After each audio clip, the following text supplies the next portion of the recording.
బలవంతంగా నీ నెత్తిన ఏది రుద్దడు, బలవంతంగా నీ కొరకు ఏది చెయ్యడు. నీవు కోఆపరేట్ చేసేదాన్ని బట్టే ఆయన కదలికలు ఉంటాయి.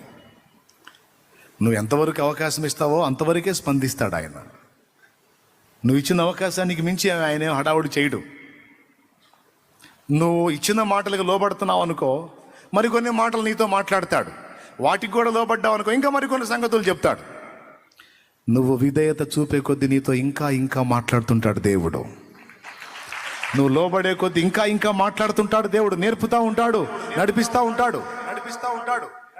గ్రంథంలోంచి మాట్లాడతాడు, ప్రసంగంలో నుంచి మాట్లాడతాడు. అంతేకాదు, నువ్వు మోకాళ్ళు నీ కనిపెడితే మాట్లాడతాడు, దర్శనంలో మాట్లాడతాడు, స్వప్నంలో మాట్లాడతాడు, దైవజనుల ద్వారా మాట్లాడతాడు, వాక్యం చదువునప్పుడు మాట్లాడతాడు, వాక్యం వినేటప్పుడు మాట్లాడతాడు, లేఖనం నువ్వు తీస్తే అందులోంచి కూడా నీతో మాట్లాడతాడు.